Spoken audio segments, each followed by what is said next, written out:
এবার কঠোর তদন্তের মুখোমুখি হতে পারেন যুক্তরাজ্যের economic secretary to the treasury and city minister tulip Siddique. অপরদিকে লন্ডনে ফ্ল্যাট উপহার পাওয়া নিয়ে মিথ্যাচার করায় তার উপর পদত্যাগের চাপ জোরালো হয়েছে। এই কেলেঙ্কারির ঘটনায় মন্ত্রিত্ব হারানোর ঝুঁকিতে পড়েছেন টিউলিপ। লন্ডনে একটি ফ্ল্যাট নিয়ে বিভিন্ন অভিযোগ সামনে আসার পর ব্রিটিশ প্রধানমন্ত্রী কিয়ার স্টারমার তার নৈতিক মানদণ্ড বিষয়ক উপদেষ্টা স্যার লরি ম্যাগনাসের কাছে তদন্তের দাবি জানিয়েছেন।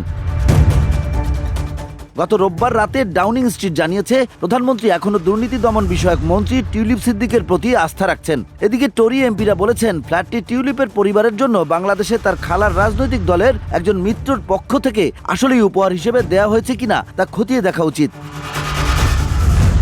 যদিও মেইল অন সানডে পত্রিকার প্রতিবেদনে বলা হয়েছে টিউলিপ সিদ্দিক প্রথমে বলেছিলেন উত্তর লন্ডনে থাকা 2 বেডরুমের ফ্ল্যাটটি তার বাবা মা কিনেছিলেন। তিনি এমপি হওয়ার আগে সেখানে বসবাস করতেন, কিন্তু 2022 সালে যখন প্রথমবার ওই ফ্ল্যাট সম্পর্কে প্রশ্ন তোলা হয় তখন সিদ্দিক আইনি পদক্ষেপ নেওয়ার হুমকি দিয়েছিলেন।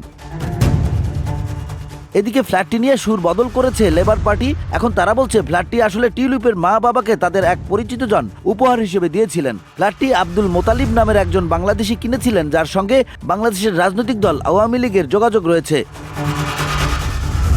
এই পরিস্থিতিতে এটি পরিষ্কার যে কিয়ার স্টারমারের দুর্নীতি বিরোধী মন্ত্রীর বিরুদ্ধে ওঠা এসব অভিযোগ ইন্ডিপেন্ডেন্ট অ্যাডভাইজার অন মিনিস্ট্রিয়াল স্ট্যান্ডার্ডসে যুক্তরাজ্যের প্রধানমন্ত্রী কর্তৃক মন্ত্রিসভার সদস্যদের আচরণ এবং মানদণ্ড পর্যবেক্ষণের জন্য নিয়োগ করা হয়। Independent adviser on ministerial standards দ্বারা তদন্ত করা উচিত, কারণ তার বিরুদ্ধে ওঠা অভিযোগগুলো যথেষ্ট গুরুতর এবং সেগুলো আরও ভালোভাবে যাচাই হওয়া প্রয়োজন। VOD Bangla news desk.